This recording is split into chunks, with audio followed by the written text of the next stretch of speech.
পাপের পথের যাত্রী, আকসির, স্টপ, থেমে যাও, অনেক হয়েছে। আসসালামু আলাইকুম ওয়া রাহমাতুল্লাহি ওয়া বারাকাতুহু। নাহমাদুহু ওয়া নুসাল্লি আলা রাসূলিহিল কারীম, আম্মা বা'দ।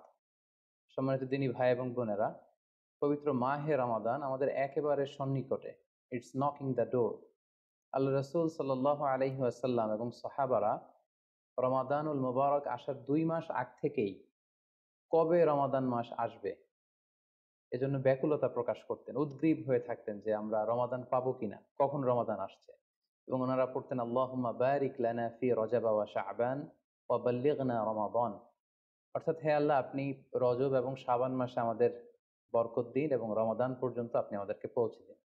আমাদের সালাফরা রমাদান আসার ৬ মাস আগ থেকে, অর্থাৎ একটা বছরের ৬ মাস ওনারা অপেক্ষা করতেন কবে রমাদান আসবে, উদ্গ্রীব হয়ে থাকতেন, ব্যাকুলতা প্রকাশ করতেন। আবার রমাদান মাস চলে যাওয়ার পরে বছরের বাকি ৬টি মাস এ রমাদানে ওনারা যে সমস্ত এবাদত করেছেন সেগুলো আল্লাহ তাআলা কবুল করলো কিনা এ নিয়ে পেরেশানিতে থাকতেন। বাকি ৬ মাস দোয়া করতেন যে আল্লাহ, এই রমাদানে যে সমস্ত এবাদত আমরা করেছি এগুলোকে তুমি কবুল করে নাও। এই পবিত্র মাসে আল্লাহ তাআলা আমাদের আল্লাহ সচেতনতা বৃদ্ধির জন্য এ মাসে আমাদের জন্য সিয়ামকে তিনি ফরজ করেছেন। আল্লাহ তাআলা ইরশাদ করছেন, ইয়া আইয়ুহাল্লাযীনা আমানু কুতিবা আলাইকুমুস সিয়াম কামা কুতিবা আলাল্লাযীনা মিন ক্বাবলিকুম লাআল্লাকুম তাত্তাকুন। অর্থাৎ ওহে বিশ্বাসীরা, সিয়ামকে এ রমাদান মাসে তোমাদের জন্য অবধারিত করা হয়েছে, যেমনি ভাবে তোমাদের পূর্ববর্তীদের উপরও এই সিয়ামকে অবধারিত করা হয়েছিল, যাতে করে তোমরা আল্লাহ সচেতন হতে পারো। এই আয়াত থেকে বোঝা গেল, এই পুরো রমাদানুল মুবারকে যে আমরা সিয়াম উদযাপন করি বা সিয়াম পালন করি, এই সিয়াম বা রোজা পালনের মূল উদ্দেশ্য বা প্রাইম অবজেক্টিভ হচ্ছে আল্লাহ সচেতন হওয়া। এই সিয়াম আমাদেরকে আল্লাহ সচেতন বানায়। এই সিয়াম আমাদের মধ্যে এই ফিলিংস, এই ভাবনা, এই চিন্তা বা এই চেতনাটা নিয়ে আসে যে আমরা এটা ভাবতে শুরু করি যে Allah is watching me, Allah is observing me, Allah আমাকে দেখছেন। এই চিন্তাটাকে, এই সেন্সটাকে, এই ফিলিংটাকে ডেভেলপ করার জন্যই আল্লাহ তাআলা এই মাসে সিয়ামকে আমাদের উপর ফার্জ করেছেন। এবং সেটাই আল্লাহ এই আয়াতের শেষাংশে বলছেন, লাআল্লাকুম তাত্তাকুন, যাতে করে তোমরা আল্লাহ সচেতন হতে পারো, যাতে করে তোমরা গড কনসিয়াস হতে পারো। আমরা যখন সিয়াম পালন করি আমরা তখন ক্ষুধার্ত, আমরা তৃষ্ণার্ত, ঘরের ভেতরে আমরা চাইলে কেউ নেই, কেউ আমাকে দেখছে না, আমি চাইলেই খেয়ে ফেলতে পারি। আমি চাইলেই কিন্তু পান করে আমার তৃষ্ণা মেটাতে পারি, কিন্তু আমি খাচ্ছিও না, পানও করছি না। কারণ আমি এটা ফিল করি যে কেউ দেখে না, কিন্তু আল্লাহ দেখে। পৃথিবীর কেউ আমাকে দেখছে না। দরজা বন্ধ করে, জানালা বন্ধ করে, ফ্রিজ থেকে ঠান্ডা পানি বের করে, শরবত বের করে আমি কিন্তু ঘরের ভেতরে যখন একা একা থাকি আমি খেয়ে আমার তৃষ্ণা নিবারণ করতে পারি। কিন্তু এটা আমরা কেউই করি না। কারণ আমরা ফিল করি যে পৃথিবীর কেউ যদি নাও দেখে, আল্লাহ সুবহানাহু ওয়া তাআলার চোখে কিন্তু আমরা ফাঁকি দিতে পারছি না। হি ইজ ওয়াচিং মি, তিনি আমাদেরকে দেখছেন। তাহলে সম্মানিত দিনী ভাই এবং বোনেরা, এই সিয়াম আমাদের মধ্যে আল্লাহ কনসিয়াসনেস, আল্লাহ সচেতনতা এটা ডেভেলপ করে। পাশাপাশি সিয়ামের মাধ্যমে আমরা আমাদের প্রবৃত্তির উপর নিয়ন্ত্রণ অর্জন করি। গোটা বছর প্রবৃত্তি আমাদেরকে নিয়ন্ত্রণ করে। সারা বছর প্রবৃত্তি আমাদের উপর জিতে, আর আমরা এই রমাদান মাসে প্রবৃত্তির উপর জয়লাভ করি। যেমন পুরো বছর ব্যাপী আমার যখন ক্ষুধা লাগে আমি খাই, তৃষ্ণার্ত হলে পানি পান করি, আমার কামনা জাগলে সেই কামনা আমি পূরণ করি। কিন্তু রমাদানে ক্ষুধা লাগলে কিন্তু আমরা খাই না। তৃষ্ণায় গলা ফেটে যাচ্ছে, তৃষ্ণায় গলা কাঠ হয়ে যাচ্ছে, কিন্তু এক ফোঁটা পানি আমি পান করছি না।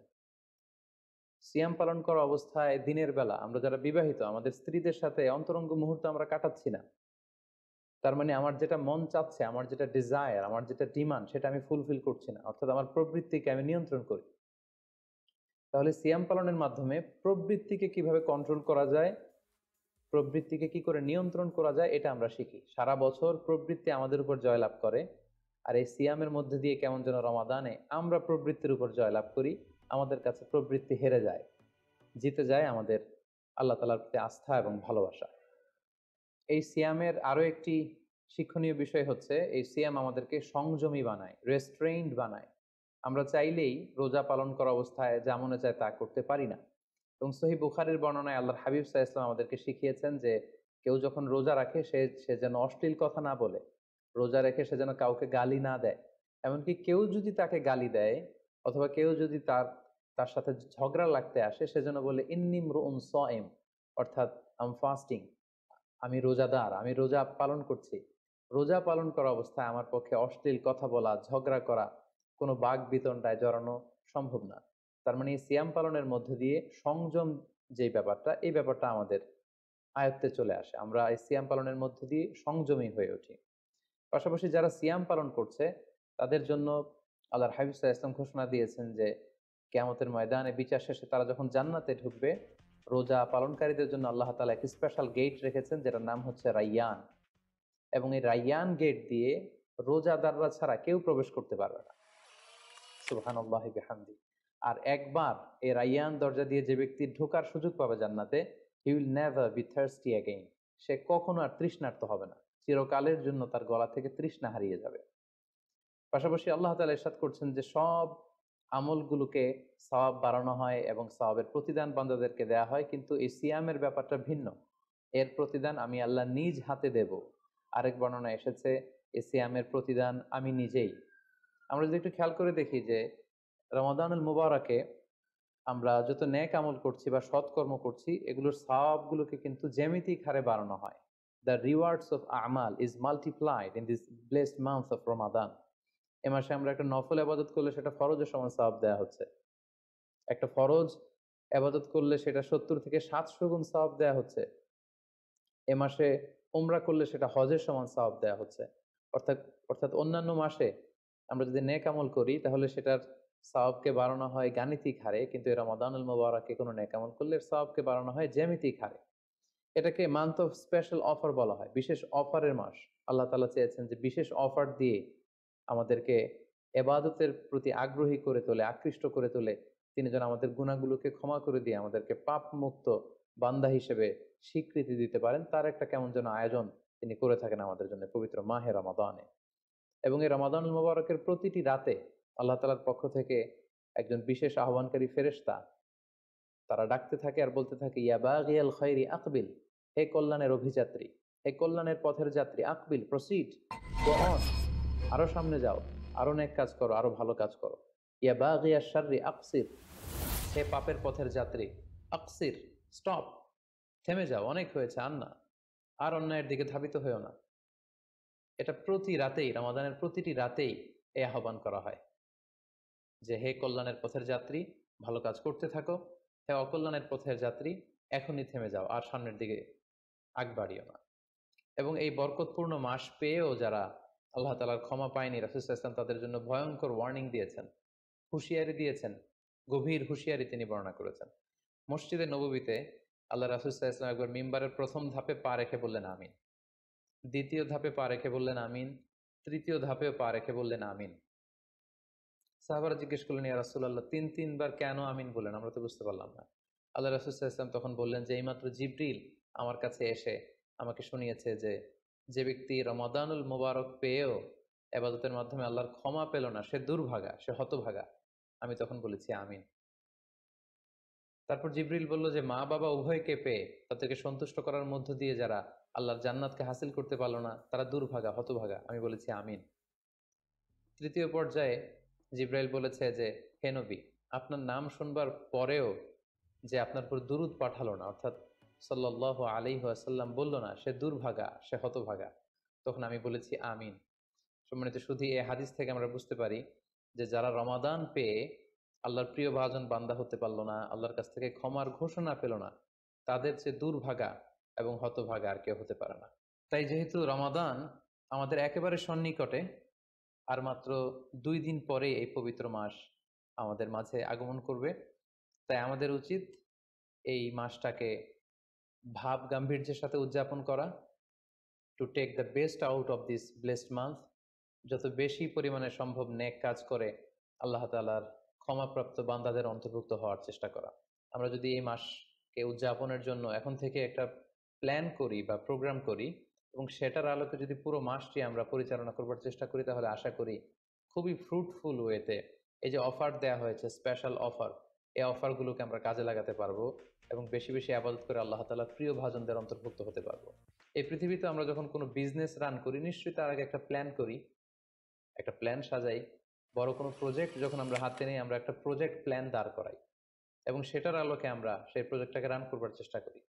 তাই আর যেহেতু মাত্র ২ দিন বাকি, আমরা যদি এখন থেকেই একটি প্ল্যান করি বা একটি পরিকল্পনা সাজাই, হতে পারে এটা লিখিত পরিকল্পনা, কিংবা অ্যাটলিস্ট নিজের সাথে নিজের বোঝাপড়া যে আমি এই কাজগুলো রমাদানে করতে চাই, এগুলো করতে চাই না, ডুজ অ্যান্ড ডোন্টস গুলোকে আমি মেনে চলতে চাই, যেগুলো করা উচিত এগুলো আমি বেশি বেশি করব, যেগুলো থেকে দূরে থাকা উচিত এগুলোর ব্যাপারে আমি সাবধান থাকবো।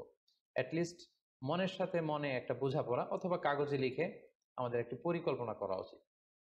সো এ পর্যায়ে এই রমাদান কেন্দ্রিক আমরা কি ধরনের পরিকল্পনা করতে পারি এবং সেই পরিকল্পনায় কোন কোন বিষয়গুলো স্থান পেতে পারে বলে আমি মনে করি, সেগুলো আপনাদের সাথে সংক্ষিপ্তভাবে শেয়ার করবো ইনশাআল্লাহ। প্ল্যান করার ক্ষেত্রে সর্বপ্রথম যেটা আমি বলবো, প্ল্যান করবার সময় অল্প প্ল্যান করুন এবং সেটা যতটুকু প্ল্যান আপনি করবেন সেটা নিয়মিত করবার চেষ্টা করুন। আমাদের অনেকের মধ্যে এমন একটা ভাব কাজ করে যে যেহেতু এটা অনেক রহমতের মাস, বরকতের মাস, মাগফিরাতের মাস, আবেগে তারা অনেক বেশি প্ল্যান করে ফেলে এবং সেই অনুযায়ী রমাদানের শুরুতেই সারা রাত তাহাজ্জুদ, সারাদিন এবাদত তেলাওয়াত, এরকম 2-4 দিন চলার পরে, কয়েকদিন যাওয়ার পরে সে আবেগটা ঝরে পড়ে, সে আবেগটাকে সে ধরে রাখতে পারে না। কারণ এমন প্ল্যান করা হয়েছিল যেটা রেশনাল ছিল না, যেটা হয়তো যৌক্তিক ছিল না বা বাস্তবসম্মত ছিল না। সো প্ল্যান করার ক্ষেত্রে আমার প্রথম পরামর্শ হচ্ছে অল্প প্ল্যান করুন এবং যতটুকু প্ল্যান করবেন সেটা পুরো রমাদান ব্যাপী, হোল দ্য মান্থ লং আপনি সেটাকে পালন করবার চেষ্টা করুন। কারণ আল্লাহ রাসূল সাল্লাল্লাহু আলাইহি ওয়াসাল্লাম বলেছেন, আহাব্বুল আমালি ইলাল্লাহি আদওয়ামুহা ওয়া ইন কাল্লা। আল্লাহ তাআলার কাছে সবচেয়ে প্রিয় আমল হচ্ছে সেটা যেটা মানুষ নিয়মিত করে, যেটা বান্দা রেগুলার বেসিসে করে, যদিও এটা পরিমাণে কম হয়। সো আপনি পরিমাণে যদি কমও করেন, সেটা যদি পুরো রমাদান মাস ব্যাপী একই ধারাবাহিকতায় আপনি ইবাদত করেন, তেলাওয়াত করেন, তাহাজ্জুদ পড়েন, জিকির আজকার করেন, সাদাকা করেন, দান করেন, এটার যদি একটা ধারাবাহিকতা থাকে, সেই ইবাদতটা আল্লাহ তাআলার কাছে বেশি প্রিয়। তাই প্ল্যানের ক্ষেত্রে আমার সর্বপ্রথম পরামর্শ হচ্ছে অল্প প্ল্যান করুন, স্বল্প পরিসরে প্ল্যান করুন, হাতে গোনা অল্প কয়েকটি বিষয়ের ব্যাপারে আপনি কনসার্নড হন এবং যতটুকু প্ল্যান করেছেন ততটুকু নিয়মিত বাস্তবায়ন করুন। প্ল্যানের ক্ষেত্রে সর্বপ্রথম যেটা আমি বলতে চাই সেটা হচ্ছে পুরো রমাদান মাসে সালাতের ব্যাপারে আমাদেরকে সর্বপ্রথম বেশি সচেতন থাকতে হবে। It's mandatory. 5 ওয়াক্ত সালাত যেন আমরা জামাতের সাথে আদায় করতে পারি, এই বিষয়টা খেয়াল রাখতে হবে। কোনো কারণে যদি জামাত ছুটেও যায়, কাজা যেন না হয়ে যায়। কারণ আমাদের যদি জামাত ছুটে যায়, সালাত যদি কাজা হয়ে যায়, তাহলে আপনার প্রোডাক্টিভিটি কমে যাবে। সো প্ল্যানের ক্ষেত্রে এখন থেকে আমাদের এটা মাথায় রাখতে হবে যে পুরো রমাদান জুড়ে আমরা 5 ওয়াক্ত সালাত জামাতের সাথে আদায় করব। কোনো কারণে জামাত যদি ছুটেও যায়, কোনো নামাজ যেন আমার কাজা না হয়ে যায়, এ ব্যাপারে আমরা সচেতন থাকবার চেষ্টা করব। 3 নম্বরে হচ্ছে কোরআন তেলাওয়াত করা। যেহেতু রমাদানুল মুবারক এটা কোরআন নাজিলের মাস, আল্লাহ তাআলা বলছেন শাহরু রমাদান আল্লাযী উনজিলা ফীহিল কুরআন। রমাদান তো এমন মাস যে মাসে আল্লাহ তাআলা কোরআন নাজিল করেছেন। সো এটা কোরআনকে উদযাপনের মাস, কোরআনের সাথে নতুন করে সম্পর্ক গড়বার মাস, বেশি বেশি কোরআন তেলাওয়াত করবার মাস। নফল ইবাদতের যে লিস্ট আছে তার মধ্যে সবচেয়ে শ্রেষ্ঠ নফল ইবাদত হচ্ছে কোরআন তেলাওয়াত করা এবং সেটার মোক্ষম সময় হচ্ছে রমাদানুল মুবারক। আমরা প্রত্যেকেই জানি যে এই মাসে তেলাওয়াত করে, তেলাওয়াত করার যে একটা আবহ, যে একটা ইমেজ, যে একটা পরিবেশ এবং যেরকম একটা মজা পাওয়া যায়, বছরের অন্য কোনো মাসে কিন্তু ওই ফিলিংটা আমাদের আসে না। সো এই সুযোগটাকে আমাদের কাজে লাগানো, আমরা যেন প্রতিদিন কোরআনের তেলাওয়াত করি এবং তেলাওয়াত করার ক্ষেত্রে অবশ্যই ধীরস্থির ভাবে তেলাওয়াত করতে হবে। আমরা অনেকে তাড়াহুড়ো করে তেলাওয়াত করি। হাদিসে এসেছে রুব্বা কারিন লিল কোরআন ওয়াল কোরআন ইয়ালআনু। কোরআনের অনেক তেলাওয়াতকারী আছে যাদেরকে কোরআন রহমত দেওয়ার পরিবর্তে লানত দেয়, কার্ডস করে, অভিসম্পাত করে। তাই তাড়াহুড়ো করে আমরা যেন কোরআন তেলাওয়াত না করি। রমাদান আসলেই দেখা যায় কিছু কিছু মানুষ কোরআন খতম করবার জন্য উঠে পড়ে লাগে। কেউ 5 খতম, 7 খতম, 10 খতম দেওয়ার জন্য প্রতিযোগিতা করে খতম দেয়। ফলে খুব দ্রুত তারা কোরআন তেলাওয়াত করে। এটা ঠিক না। খতম দেওয়ার জন্য উঠে পড়ে লাগা উচিত হবে না। বরং আপনি ধীরস্থিরভাবে তেলাওয়াত করুন। সেই হিসেবে শুরু থেকে শেষ পর্যন্ত একবার করে যদি আপনি 1 খতম দিতেও পারেন, সেটা ভালো। আর দিতে না পারলেও আপনি ধীরস্থিরভাবে তেলাওয়াত করে সেটার সওয়াব আপনি ইনশাল্লাহ পাবেন। তাহলে তেলাওয়াত করার ক্ষেত্রে প্রথম রিমাইন্ডার হচ্ছে তাড়াহুড়ো করে তেলাওয়াত করা যাবে না। 2 নম্বর হচ্ছে যদি সুযোগ হয় অর্থ বুঝে তেলাওয়াত করা। আমরা কয়েকটা সূরা স্পেসিফাই করতে পারি যে এই রমাদানে আমি এই সূরাটা পড়ব। এই রমাদানে এই সূরা শুরু থেকে শেষ পর্যন্ত এর মর্মার্থ, এর বঙ্গানুবাদ, এর যে শিক্ষা লেসন, এটা আমি জানবার চেষ্টা করব। সম্মানিত দিনী ভাই এবং বোনেরা, কোরআন হচ্ছে এমন একটি কিতাব, যারাই এই কোরআনের সাথে সম্পর্ক জুড়ে দিয়েছে, যারাই এই কোরআনকে হৃদয়ে ধারণ করেছে, তারাই সম্মানিত হয়েছে। একটু খেয়াল করে দেখুন, সাইয়েদনা জিবরাইল আলাইহিস সালাম উনি কোরআন নিয়ে আসমান থেকে পৃথিবীতে নেমেছিলেন। কোরআনকে নিয়ে আসার কারণে উনি হয়েছেন শ্রেষ্ঠ ফেরেশতা। আল্লাহ রাসূল সাল্লাল্লাহু আলাইহি ওয়াসাল্লামের উপর কোরআন নাজিল হয়েছিল, তাই তিনি হয়েছেন শ্রেষ্ঠ রাসূল। এই রমাদান মাসে কোরআন নাজিল হয়েছে, তাই রমাদান মাস হচ্ছে 12টা মাসের শ্রেষ্ঠ মাস, সাইয়্যিদুশ শুহুর। কদরের রাতে এই কোরআন নাজিল হয়েছিল, তাই কদরের রাত হচ্ছে পৃথিবীর শ্রেষ্ঠ রাত। আমরা উম্মতে মুহাম্মাদি, আমাদের উপর কোরআন নাজিল হয়েছে, তাই আমরা হয়েছি খায়রু উম্মাহ, শ্রেষ্ঠ জাতি। আমাদের মধ্য থেকেও যারা কোরআনের সাথে অ্যাটাচমেন্টকে বাড়াবে, কোরআনকে যারা ধারণ করবে, তারা হবে পৃথিবীর শ্রেষ্ঠতম মানুষ। তাই আসুন কোরআন উদযাপনের এই মাসে আমরা যেন বেশি বেশি কোরআনের সাথে সম্পর্ককে নতুন করে আবার নবায়ন করি। 4 নাম্বার যেই ব্যাপারটি আমি প্ল্যানে বা পরিকল্পনায় রাখার চেষ্টা করব, সেটা হচ্ছে খুব বেশি খাবার দাবার বা কেনাকাটা এগুলোর ব্যাপারে আমাদেরকে একটু সাবধান থাকতে হবে। আমরা অনেকে মনে করে থেকে রমাদান মানেই মুখরোচক ইফতারি, ইফতার পার্টিতে জয়েন করা, উদরপূর্তি করে সাহারি খাওয়া, শপিং করা এবং কেনাকাটায় ব্যস্ত থাকা। আসলে ব্যাপারটি এমন নয়। কারণ আমরা জানতে পেরেছি যে এটা হচ্ছে বরকতের মাস, এটা অফারের মাস। নফল ইবাদতে ফরজের সমান সওয়াব। ফরজ করলে 700 গুণ সওয়াব, নফল উমরা করলে হজের সমান সওয়াব। সো এটা হচ্ছে মৌসুমুল ইবাদা, ইবাদতের মৌসুম। সো আমাদের যদি শপিং করা লাগে, আমাদের যদি কোনো প্রোগ্রামে অংশগ্রহণ করা লাগে, সেটা যেন আমাদের ফোকাস না হয়। কেনাকাটা, শপিং করা, এটা যেন আমাদের ফোকাস না হয়। ভুরি ভোজ করা, আমাদের বাসায় মা বোনরা যারা আছে তাদেরকে হরেক রকম আইটেমের বায়না ধরে সারাদিন তাদেরকে ব্যস্ত রাখা, ইবাদত থেকে তাদেরকে দূরে রাখা, এই কালচারগুলো থেকে আমাদেরকে দূরে থাকতে হবে। আমরা যখন রমাদান কেন্দ্রিক প্ল্যান করতে বসবো, আমরা যেন এটা ভাবি যে এই রমজানে একটু একটু করে আমি নিজেকে পরিবর্তন করতে চাই। ভুরিভোজ করা, ইফতার পার্টিতে বেশি বেশি যাওয়ার জন্য প্ল্যান করা, তারপর কেনাকাটা, শপিং, ঈদের শপিং এর জন্য সময় নষ্ট করা, এটা যেন আমাদের মূল ফোকাস না হয়। আমাদের মূল ফোকাস যেন হয় এটা ইবাদতের মাস, বেশি বেশি ইবাদত করে যেন আমরা আল্লাহর সন্তুষ্টি অর্জন করতে পারি। প্ল্যানের ক্ষেত্রে 5 নাম্বার যে পয়েন্টটি আমি বলবো সেটি হচ্ছে ইফতারির পূর্ব মুহূর্তে দোয়া করুন। এটি ভুলে যাওয়া যাবে না। প্রতিদিন ইফতারিকে সামনে নিয়ে আমরা দোয়া করব। কারণ হাদিসে এসেছে সালাসু দাওয়াতিন মুস্তাজাবা, 3 ব্যক্তির দোয়া আল্লাহ তাআলার কাছে কবুল হয়ে যায়। এই দোয়া আল্লাহ কখনো ফিরিয়ে দেন না। এর মধ্যে একটা দোয়া হচ্ছে দাওয়াতুস সাইম, রোজাদারের দোয়া আল্লাহ কখনো ফিরিয়ে দেন না। দাওয়াতুস সাইমি মাকবুল, এটা আল্লাহর কাছে কবুল হয়ে যায়। ঠিক ওই মুহূর্তটাতে আল্লাহ তাআলার সফট কর্নার খুব বেশি গ্রো করে। আল্লাহর রহমতের দরিয়ার মধ্যে একটা অভাবনীয় জোশ পড়ে যায়। আল্লাহ তাআলা এই দৃশ্যটাকে খুব দেখতে পছন্দ করে যে বান্দা সামনে খাবার নিয়ে বসে আছে, শরবত নিয়ে, পানীয় নিয়ে বসে আছে, ক্ষুধায় তৃষ্ণায় সে জর্জরিত। সে চাইলেই সামনে থেকে নিয়ে মুখে তুলে খাবারটা খেতে পারে, কিন্তু সে আমার ভয়ে খাচ্ছে না। তখন আল্লাহ তাআলা এই দৃশ্যটা দেখতে বড্ড পছন্দ করেন। ঠিক এই মুহূর্তে আপনি যখন বুদ্ধি করে আল্লাহ তাআলার কাছে চাইতে শুরু করবেন, কায়মনো বাক্যে চোখের পানি ছেড়ে, আপনি চাইতে দেরি হবে, এই দোয়া আল্লাহ তাআলার কাছে কবুল হতে দেরি হবে না। তাই এই ভুলটি যেন আমরা না করি, এই বরকত যেন আমরা মিস না করি। প্রতিদিন খেয়াল করে, সম্মানিত দিনী ভাই এবং বোনেরা, খেয়াল করে ইফতারির পূর্ব মুহূর্তে দোয়া করুন। আপনার কি চাহিদা, আকুতি মিনতি আল্লাহর কাছে আছে, আপনি পেশ করুন। 7 নম্বর পয়েন্টটি হচ্ছে ধীরস্থিরভাবে তারাবির সালাত পড়ুন। প্ল্যান করে ফেলুন কোন মসজিদে পড়বেন, কোথায় পড়বেন। কোভিড আউটব্রেকের কারণে কোনো রেস্ট্রিকশন থাকলে বাসায় কিভাবে পড়বেন, পরিবেশটা আপনি কেমন দেখতে চান, কিভাবে করতে চান, এখন থেকে প্ল্যান প্রোগ্রাম করে ফেলুন। তারাবির সালাতের ক্ষেত্রে পরামর্শ হচ্ছে ধীরস্থিরভাবে তারাবির সালাত আদায় করুন। সালাতুত তারাবিহ শব্দের অর্থই হচ্ছে বিশ্রামের সালাত। অর্থাৎ আপনি বিশ্রাম নিয়ে নিয়ে 2 রাকাত করে, 4 রাকাত শেষে তাসবিহ পড়ে বিশ্রাম নিয়ে আবার 2 রাকাত, 4 রাকাত এভাবে পড়তে থাকবেন। আমাদের বাংলাদেশের বেশিরভাগ মসজিদগুলোতে যেহেতু 20 রাকাতের সালাতুত তারাবিহ হয়, আমরা সাজেস্ট করি যে আপনারা 20 রাকাত সালাতুত তারাবিহ আদায় করুন। অসুস্থতাজনিত কোনো কারণে কারো যদি কম পড়তে হয়, সেটা ভিন্ন ব্যাপার। তবে আমরা 20 রাকাতের কথাই সবাইকে সাজেস্ট করে থাকি। যেহেতু এটা ইবাদতের মাস, যত বেশি ইবাদত করা যায় ততই এটা কল্যাণকর।